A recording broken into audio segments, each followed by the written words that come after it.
Swings to Jefferson, penetrates, hangs in the air, throws back to Gordon. Jabs right, then stops, fires, and tickles the twine again. Oh, a vicious jab step by Gordon Hayward, followed by a filthy three. Oh, it's the Gordon Hayward time of the year. Draft is behind us. Free agency's upon us. The madness never ends. It's tip-off on a June 30th Monday. Pow, pow, pow. How are you? Hey, stop, man. Okay, thank you. How are you? Hope you are well. Glad to have you aboard. Let me hit a few programming notes for you. We've got a lot to talk about, a lot to hit on. But here's your first kind of calendar of things of relevance just for tip-off. I am going to be with you for today, this week. So July 4th is Friday, right? Aren't I right on this? So I think as of right now, the plan is that I'll be here Monday, Tuesday, Wednesday, Thursday this week. Then I'm out. I know it's Summer League, and I'm out for 2 weeks. And then we'll come back and see what we do. This is a monster that has gotten out of control, but it's not dying. I'm just going out of town. But it may not. We'll see if it's we'll see if it maintains itself as an everyday item, I guess would be for the whole summer. We'll see. At some point in the summer, I got to stop getting up at 6 a.m. in the morning to prepare for 2 hours for tip-off, right? At some point, right? Right? You're going to say no, aren't you? All right. We got a bunch of stuff. Let me roll through it the best I can and try to get you free agency. I got a bunch of pages to show you as well. Do you remember last year we did the free agency manifesto? I am trying to get that ready again. It takes God knows hours. I must have pre-prepared or not spent some time on the draft. I don't know how I possibly got that done last year. But I'm working on it. All right, let's go back, though, to Friday, introductory press conference. And you only got a delirious me in a analysis of the draft. So let me kind of go back to a Thursday, Friday first. Really the draft turned out as well as we could possibly imagine. We've gotten the win and the A+, and, I don't know what that really means. What I do know is that our staff was well prepared. And that really matters as much as anything. That they investigated what was available. Getting to number one was just not feasible. They didn't have the pieces to get it done. I know many of you have a hard time believing this, that the reporters could have totally been wrong for the entire time, but Favors really wasn't an integral or centerpiece to any discussions. It doesn't match what the Cavaliers need and want. What matched what the Cavaliers needed and wanted, frankly, is Gordon Hayward, and that wasn't a trade that was capable of getting done. So then you're sitting at 5, and if you were listening to Spence, who is unbelievable on his draft coverage and was again this year, we nailed it that Exum was slipping, and Aaron Gordon jumped up to 4. Exum went to 5. The Jazz draft board seems to have been Parker, Wiggins, Exum, Gordon, probably smart. And they got their number 3 guy on the board. I will admit a little tiny part of me died when Aaron Gordon went 4. I was pretty excited to have him. It'll probably be more fun without the venom or the to watch Aaron Gordon, who I fell in love with during this draft process, from afar. I had watched very little Dante Exum coming into this draft. I just didn't have a lot of access to video. I have since gotten access to the FIBA championships. I have watched about 45 minutes is all, but I will tell you a few things about him. He is lightning fast. Holy smokes. Off the dribble, he's amazing. I will be stunned if that goes away in the NBA. It's hard. You're watching him play Serbia, and it's hard to tell if the athletes are there. Guys are going to get up on him. He's going to have a hard, Marcus Smart in the FIBA under U19's got up in his body and tried to physically see what he was capable of. And 6'6", that's a high dribble. There aren't a lot of 6'6" point guards in this league, and there's a reason. But, man, he is special, whether it's an in-and-out right-hand dribble, whether it's a crossover, whether it's coming off a pick, getting to the basket, and then when he gets to the basket, he just extends. He's so long. so contrary to what you usually see out of collegiate players going to the basket. He just stretches out and gets there. I can see why one of the Jazz coaches said to me, "The only guy I watch when the hair goes up on my arms of excitement is Dante Exum." That is exciting stuff. His catch and shoot looks fine. His off the balance jumper looks awful. But that could have been just this one game. Defensively, he's really got a long way to go. Um, he gets trails on almost every pick, gets stands up awfully tall playing defense, gets knocked off his man. He's making an effort, but he's not great at getting through things. It's worth noting he picked up a foul. They immediately went to a zone. I mean, you may have had a little bit of a rule, kind of the collegiate rule on a guy, just don't get in foul trouble. You're too important. I don't know. He passes the ball well. He plays in the post and passes out of the post well. I think that's kind of all I've seen in the 45 minutes. His dribble game is really unbelievable. He'd rather go left than right, I think. Um, like his body language and interaction with teammates. I had that written down. Moves okay without the ball to get open. And as so far I'm watching his off the bounce jumper, he's 0 for 4. His catch and shoot is 2 for 2. His corner threes are 1 for 1. One concern I do have on him, where I do think he could get derailed, and we'll see, you just don't know, is, I noticed he's wearing a lot of tape on his legs in these games. He had the sprained ankle early in his career. He had another sprained ankle against the USA in U19s. So hopefully he physically can handle it. If you listen to my interview with him, I like the process he's taken to get here. If we're just trying to build a professional, these federations in these foreign countries are better than U.S. basketball. They do a better job in training professional athletes to have a better game, be more well-rounded, and they're trained to be professionals. We're not pretending this asinine pretending thing we do in the U.S. where we pretend the kids have to go to school. He's been in the Italian Institute of Sport since I think 13 or 14 years old, playing basketball or physically training 2 times a day, and schools built around it. It's a little, Gladwell would argue it's too early to put somebody into those schools.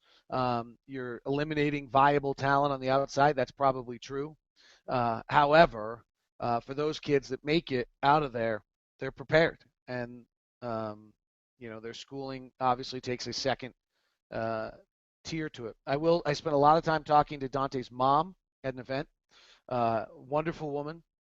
Interesting to me how little they actually know about the NBA. I mean, she was really stunned by kind of the how well the Jazz are run, and the level of detail and how many PR people are there, and how the corporation element of this, I think, stunned her a little bit. I think she was a bit surprised at the level of detail, the level of thoroughness, how it all runs. Jazz did some neat things. When Dante and Rodney Hood left Zions Bank Center to drive to an event at Grand America, the Jumbotron, the digital screens on both the freeway and on the 6 South exit said "Welcome to Dante Exum and Rodney Hood." Those are little details, but they're a big deal. Well done by the Jazz organization on that. But nice talking to her. She seemed really lovely. Didn't understands kind of what Dante's going after. Very excited that he was in Salt Lake City, Utah, as I think we've learned Jody Hayward was too when they first arrived. That feels away. Rodney Hood, I've watched a little bit of him against Arizona and against Aaron Gordon in that matchup. First play of the game, just takes it right to the basket and scores on him. It's pretty good off the pick and roll, and his shot is solid, very solid. His athleticism is not elite. He gets into the basket and has a hard time getting over guys. He's not gonna go to the basket and hang in the air and do a lot of crazy stuff in there. Exum really gets up over guys. I don't see Hood being able to do that. Defensively, he seems fine. I've heard some reports otherwise. I was actually listening to Tony Parks, I think, who said that he was terrible defensively. I don't see that. That's not just Tony Parks. I mean, that's kind of the word. I didn't see that.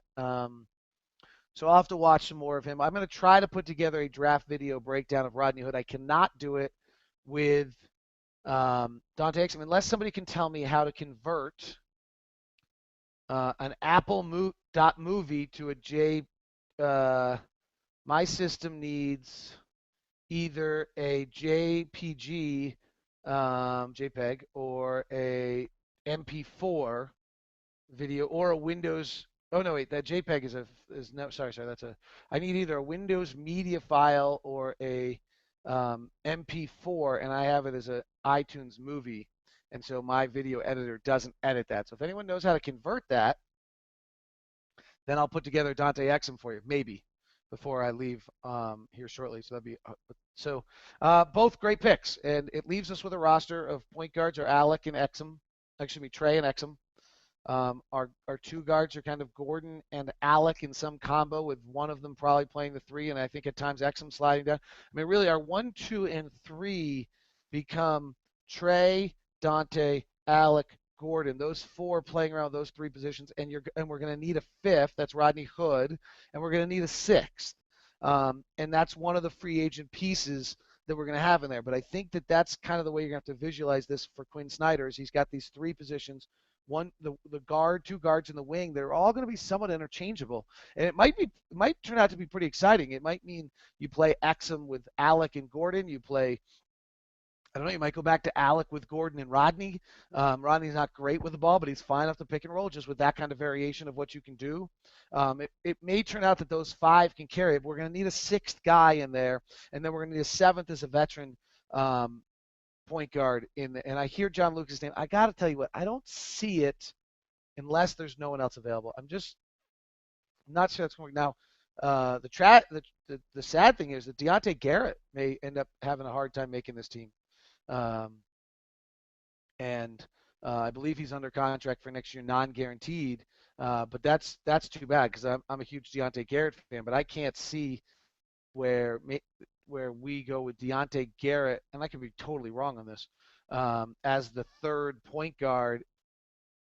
Tradition says that you go to a veteran. Let me rephrase that. Deontay's such a great kid, I can see it. However, tradition says in these circumstances you go to a veteran style point guard. Now, Deontay also is a $900,000 player. He's a great kid. He's a perfect teammate. He's been around the ringer a little bit. He understands the league, so maybe he is a better choice than some others. And when I went and put together the free agency manifesto for point guards, I didn't find a lot of guys. Steve Blake would be pretty awesome. Luke Ridnour would seemingly be pretty awesome, and that's Devin Harris, if you want to circle back in that regard. Uh, that's where John Lucas may become and he's on our roster right now. We have John Lucas signed for 1.6 million next year if we want him. So he's on the he's non-guaranteed, but he matches our roster of guys that we want. And if you look at the free agent third, and also, is Luke Ridnour going to sign in Utah with Trey Burke and Dante Exum on the board? Is Steve Blake going to sign in Utah? Probably not. And so John Lucas may become the best, most viable third backup, even though it doesn't make a great deal of sense there. So veteran wing player. Let's go through the free agency goals for the offseason. First offseason goal is to re-sign Gordon Hayward. He will get an offer. Here, let's take a second. Let me see if I can pull up the free agency manifesto for you, and you'll see why he's going to get an offer. I haven't done the money aspect of this. This is not complete yet. There's a lot of things I have to do. I'm going to have to change the 40-45 rule. So there's some things that are different. There's some things that are different that are than there have been in the past. Last year, I talked to you about this concept, which was everybody in the NBA, teams can have 3 players at 40 and 4 players at 45. Well, the cap is exploding. And so the new salary cap, I've done Boston's page. The new salary cap is 63.5, but more importantly, next year it's 66.5. So suddenly you actually, this core 40 to 45 may become 45 to 50. It took a long time to figure out 40 to 45. I'm going to have to figure out how to rebuild this in some capacity. And give us an idea of what you can do, but I think that number is getting a great deal bigger. There are just so many teams with cap space right now. And I think that's, I don't know this site a ton, but the quick estimation I did on the site I'm about to show you did look accurate. So let me show you this first. Um, huh. Here we go. Is this big enough, or do I need to make it bigger? Probably need to make it a little bigger. So if I'm got this right, the way this looks, this if this site is correct, I don't know a great deal about it, but I did some kind of checked it, and I thought it looked good. Here's the cap max is 63.2 on the cap. So these teams are kind of right now. Boston, New Orleans, Portland, and Houston are playing around with almost nothing. They don't have a lot that they can do with this. San Antonio, and I don't know if this counts Duncan yet, is at 9. Atlanta made a trade yesterday. This is not updated. It's got them to 16 or 18. And suddenly, look at this. Okay, you have got, and some of these teams have to re-sign their own guys, but you have Charlotte at 20, Detroit at 21, Orlando at 23 million, Lakers at 28, Dallas at 28, Utah at 30. And I'm not sure I have us at that. I think I have us at. Let me check what I have us at. Oh no, I have us at 36 actually. So yeah, they have some cap holds that I don't have. Philadelphia at 31, Phoenix at 37, and Miami at 58 million. They got to send, I guess. But Gordon's going to get an offer, right? I mean, Boston is at 6-8, and they have to try to figure out if they want to make an offer to Gordon. They've got to move some things around. I actually have Boston on my numbers at 14 million under the cap, so I clearly have something that they're not count. I have some things uncounted that they do, but I have them at 14 million under the cap. They have them at 6-8. They're probably right. I'm probably wrong. I'd have to look and see where I'm off on something. But Atlanta. Gordon Hayward fits beautifully in Atlanta. I think that that's a huge possibility, particularly with the move they made yesterday. Um, why Milwaukee or Cleveland wouldn't make a run after Gordon. Charlotte could very easily make a run after Gordon. Uh, the Lakers could. Dallas could. Utah could. Just match it. And Phoenix and Miami. So there's so much money out on this market is the point. I mean, just a stunning amount of money on the marketplace. So let's go to the free agency manifesto and try to understand what this means. And I'll take the next steps, and hopefully tomorrow this will be better. But here are the point guards that are out there to get paid. So Bledsoe, misspelled. Bledsoe is out there to get paid. Lowry's out there to get paid. Then there's second tier guys. So these are two contracts that are going to get paid pretty big money. Everybody else in this group is going to be kind of middle of the pack. Okay, so there's two. Dwayne Wade's going to get paid, but he's going to control it. Lance Stevenson's going to get paid, but probably with a little trepidation. And Gordon Hayward's going to get paid. So we're at 2 point guards. Lowry, Bledsoe, 2. Hayward, 3. We'll call Stevenson 4.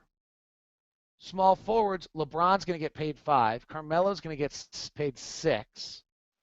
I'm not convinced on this Luol Deng thing. I have him as a tier 2 player.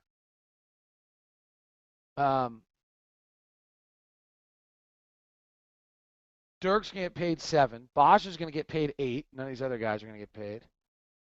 And Gortat's going to get paid 9, and Monroe's going to get paid 10. So there's 10 guys that are marquee players that people are going to pay for, be willing to pay for, and feel like they won. So 10 guys. Let's go back to where we were a moment ago. So there's 10 guys. Look at this. 1, 2, 3, 4, 5, 6, 7, 8, 9, 10, 11, 12, 13, 14 teams with cap space. Now let's take it even another. I'm not even counting Boston on this, so let's count 15. And let's take San Antonio out. So let's call it 14. Put Boston in because they have the flexibility to alter. Houston's not counted yet here, but we know Houston has the capability. This hasn't been updated since the asterisk. So let's call it 16. Okay, then let's count how many slots, and let's count anything over.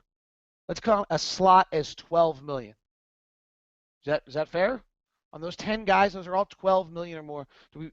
Does that seem fair? 12, 13 million? Somebody in chat room want to kind of quickly agree with me if 12 million seems like an all right way to do this?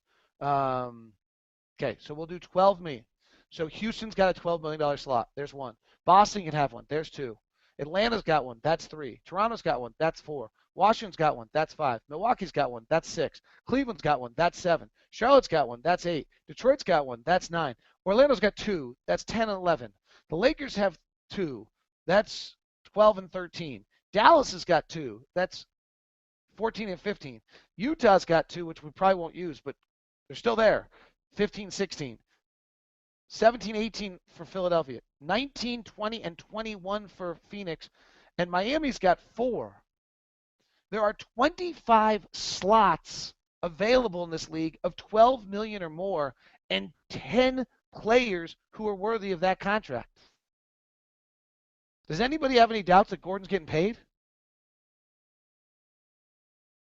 Right? I mean, there might be minor flaws in that what we just did. Let's say there's some flaws in what we just did.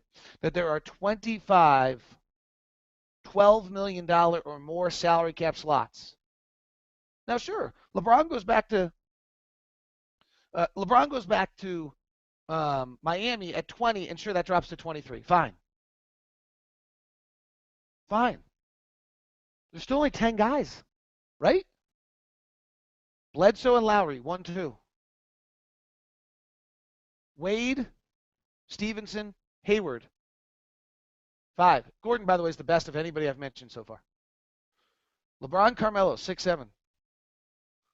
Bosh, Nowitzki, 8, 9. Gore, Topman, or 10, 11. So there's 11. Other than Carmelo and LeBron, Bosh, Nowitzki's old. Gordon's the guy. He's getting paid. And we're going to have to match it. And it's going to be mammoth. Now, the good news is the cap's up to 63.5. It's going to 66 next year, and I've been trying to search around the league and see if I can get someone to tell me what they suspect that the cap is going to be in 2 years with the new TV contract. And let me tell you what, nobody will answer the question. But it could be 75 to 80. Nobody wants to answer that question because agents will kill them if that's on the record. But if this is a $2 billion TV contract, then when you suddenly look at this thing and try to put together your salaries, let me see if I'll. So let's play around here for a second. Okay, so here's the Jazz. This has really become irrelevant. This is the Jazz this year.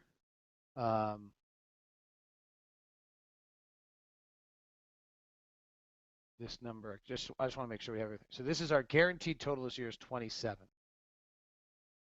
And actually, this program's not ready to do what I want to do right now, because I have not started to piece things together in a fashion which I can start entering in new deals. But so we're 27 million. The cap next year goes to six. The cap next year, this year, the cap. Oh, I haven't changed this. So I haven't updated the Jazz page well enough. So we'll stop. But 66, 63.2, 66, and then this is the new TV contract. Who knows what that's going to be? So if Gordon's number gets up to 13, 14, 15, 16 here, we probably have to just deal with it. Frankly, we're not paying Trey until here, and we got to figure out what we're doing with Alec and Ennis. But that's, we'll probably have to, and so the real issue is by the last 2 years of Gordon's contract, if it's really a problem, the numbers will be so big around the league, we probably can trade it if we have to. But we've got to re-sign him. We can't afford to go take a step backwards and not re-sign him, and teams know it, and so we're going to pay for it. The other thing is, frankly, at this point, a little bit of where we are as a franchise is not quite sure we're on a holding pattern for Dante Exum, but I would say that we are at a point right now where we are waiting to see huge things are going to happen based on how good Dante Exum becomes. Um, that is really going to be a huge part of where we go as a franchise, what we're trying to figure out. Um, and so there's probably somewhat might as well make sure we can't afford to let Gordon go and then suddenly have that gap. So he's going to get paid. Um, the other thing I think that we're all off on, we're looking at Gordon Hayward as a 41% shooter and a 30% three-point shooter last year. Teams look at him as a 44% shooter and a 37% three-point shooter for his career with upside. They don't look at him the same way. All right, that's kind of what I got for you today. Let me go get some of the questions, and then we'll wrap this thing up. And I'll try to get the free agency manifesto done at some point. I got a lot of stuff trying to figure out. All right, let's quickly go. The day you draft, you mentioned statistically every year there's a player in the top 5 that doesn't pan out. You said that you thought there would be that would be Dante Exum. I'm curious to see how you feel that way then, and how do you feel now? The data on the top 5 picks is there's going to be a superstar, there's going to be an all-star, there's going to be a starter, there's going to be a rotation player, and there's going to be a bust. That's the data. Now, if you remember exactly what I said, is that data may not be totally accurate this year because of last year's draft, which may have in the top 5, I think 3 or 4, right? That's the average per year. But if we look back at last year's draft, if Alex Lynn is a Anthony Bennett, Alex Lynn, Cody Zeller, I think there's some question marks on how many of those guys, Otto Porter. I mean, we could have 4 busts there. But I do think that Dante Exum is the pendulum player of this draft. He has a chance to be a star, and he has a chance to bust. If he can't play point guard because he's too tall and he becomes a shooting guard, he's not a good enough shooter right now, and then he really struggles in this league. If he turns out to be not physically strong enough and he gets beat up, then he struggles in this league. He is the pendulum player. The speed is unreal, and that's what people love about him, and that's why he got drafted where he did. And the minute I watched the video and turned it in, I could see it immediately. But there is, I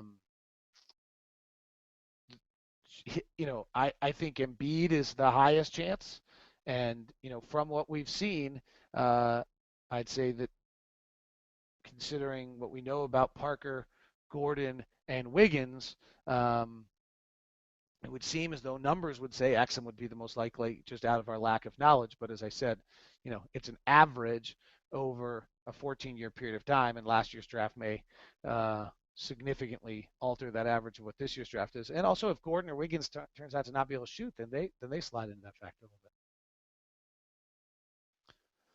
From Dave Jackson, did we get our ass kicker? Way too early. Way too early. Still 18. It's going to be a long way, guys. It's going to be a long time. If Phoenix was after Hayward, how would that affect their own restricted free agents, especially Bledsoe? Would Phoenix's money be tied up so they could not pursue other unrestricted free agents? Would the Jazz have interest in going after Bledsoe? I don't think the Jazz have interest in going after Bledsoe because we have 2 point guards now. And probably don't need a third. And I think Bledsoe and Alec Burks are pretty similar, though Bledsoe's much better defensive player. But there's timing issues that go on with all this. The Jazz are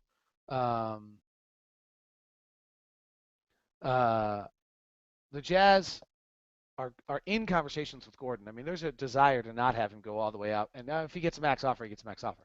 But they're talking to him. I mean, the Jazz are trying to be fair to him. There's not this game of like, we're not going to pay you if you don't get an offer. We understand you're supposed to get paid. We understand your market value. Let's see what we can do. The other thing to remember is there was a value for the Jazz to not sign Gordon right away. If you look back at our free agency manifesto, Gordon's cap hold for this year right now is salary is 4.6 projected for next year. His cap hold then's about 7. If we'd signed him to 11 or 12 million dollars, then that's $5 million of cap money we don't have. We'll see whether or not we use it or not, but it's at least something there. Have you gone back and watched your tip-off from late night, early morning after the draft? You almost fell asleep on air 5 different times, which was funny, but it was still great work. I, in fact, fell asleep about 25 minutes before we were supposed to leave, and it was not for Bill Lee calling me while my head was down on my desk. I would have missed our flight. So thank you very much to Bill. I set an alarm, but I was so delirious I set it for Thursday. By that point, it was Friday. I already answered that question. After meeting all of the draft prospects, was there one that you liked on tape but didn't like in person, and vice versa? I kind of said it. Jabari was the least warm and least came off as poorly as anyone in that whole process. Everybody else seemed pretty nice. Noah Vonleh seemed very young. Dante was amazing. Gordon seemed very well spoken. Rodney Hood was a pleasure to be around. Andrew Wiggins was engaging. Who else? I think that's probably it. Shabazz Napier's got it. That was clear, man. They all followed him around everywhere he went. If Gordon is offered a max deal in the Jazz match, how will the decision hamper their ability to sign Ennis and Alec next year? Will the max deal have a similar impact to AK's contract? I mean, it's a max deal. If you sign a max deal, it's a big burden, but the numbers are going, as we talked about, I have to look at the math on this and try to figure out, but the salary cap's going to 66.7 next year, 63.2 this year. So if you have Favors at 12 and Hayward's up at 15, that's 27. And so it used to be, my number used to be you wanted to have four guys under 45. My quick guess is it might be four guys under 50. And if you've got four guys under 50, and so just doing quick math here, Favors is at 12. Let's say Gordon ends up at 14 or 15, so that's 27. That's worst case scenario. And you have to get four guys under 50, then you still have 23 million for Burks and Cantor. That's fine until you then have to, 2 years from now, have to sign Trey. Then things get a little banged up on your system. And also you have to probably decide whether you think Favors, Cantor, Trey, whether that four is actually good enough to win anything. So there's definitely some pieces there. What is the likelihood that Marvin returns to the Jazz? If not, who will they target? Well, let's go back to the free agency manifesto. I think everyone's interested in Marvin coming back, but I think there's a legitimate argument from Marvin's standpoint. If I got a chance to go play for something, shouldn't I go do that rather than? So here are the power forwards, and they're not great. And this is why guys are going to get paid lots and lots of money this year. So who's available? If Marvin goes, your next tier stretch would be. I love Josh McRoberts. He would be a fabulous addition to our team if we could grab him. I would be very high on that. Channing Frye's out there. I don't know what's going to happen with him. And we're really looking for a stretch four, so guys who can shoot. And as you run down the right-hand side, there's Dante Cunningham's okay. Here's a name I'll throw out there I kind of like. I like Spencer Hawes. I don't know how it works with Gobert, Favors, and Cantor, but I kind of like Spencer Hawes. He does not play any defense, but he's long, he stretches, he moves the ball. I'd really like a passer. So if you can't get Marvin back, I think you're probably looking maybe at Josh McRoberts and maybe at Spencer Hawes just based on free agencies. Wow, there's a lot of questions here. James Hanson, will Rodney Hood be better than Harrison Barnes? I have no idea. No idea. I got to watch more Rodney Hood, and I'd have to really go back and analyze what's gone wrong with Harrison Barnes. From a marketing standpoint, did the Jazz grab more fans by drafting Dante over Jabari? By the way, I think that if they had drafted Jabari, it would have been a burden for him because of say. I'm with you, actually, Jason. I did not think it was a great scenario. I will throw this out. Dennis killed me when I said this to him the other day. Kevin Durant has become a big enough star so that being in Oklahoma City is a small enough market for him that he's all right. I think that if Dante Exum hits, this is a long way away, guys. We got a long way to go here.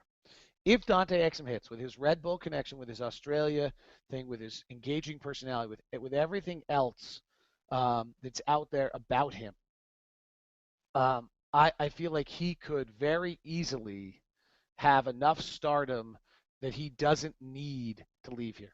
That he could be as big a star as he needs to be if he's great here and not need a larger market because of all the other factors. But that's a long way away. Wow, you guys are just on fire today. Who are the likely candidates for salary dumps for the Jazz this season? I don't know yet. But Jeremy Lin is the obvious one. I need to go do some work on it. I don't know. Besides a salary dump trade, is there a player or combination of two players that's worth spending 15 to 20 million that is needed to reach the minimum, not including James Bosch or Anthony? Can we do it tomorrow, Dustin? Let me put together more stuff for tomorrow for that. I think that's a fair question. I've got the various. I'll try to get this done, and I'll give out the link at some point so you can look at who all the free agents are, but I want to make sure I check my work. I started at 6 a.m. this morning. So last year you talked about building 4 players for 45. How do you adjust that if the cap goes to 75 or even 100 the next few years? Cap won't go to 100, the tax will. Are you still looking for 4 primary players, or do you spread money to 6 or 7? That's a good question. With the new cap, could you build 10 million, 12 million across the board? I think that's a decent question. All right, don't have time to do all these. Let's go to Brian O'Keefe, who I think has a good question. Someone needs to mute themselves. I think it's Marshall. If you can mute yourself, that'd be great. I, for some reason, can't mute you. With Hood and Exum, the Jazz now have 7 roster spots filled with guys 23 or under. With Hayward, we have 8 under 25. By necessity, do we need to start some form of asset deployment over the next? Yes, that's what the Jabari trade was going to be. Was the beginning to be the first quest to move our assets and accumulate. Find our pillar piece. We'll find out if Dante can be that pillar piece. That's a long way away, though. We're 2-3 years away from knowing whether Dante is that pillar piece, unless he does something great. He will kill Summer League, though. By the way, with his speed, he's going to be unbelievable at Summer League. We're all going to go crazy and get excited for it. All right, thanks, guys. 45 minutes on a day I planned 20. You guys are amazing. Talk to you soon.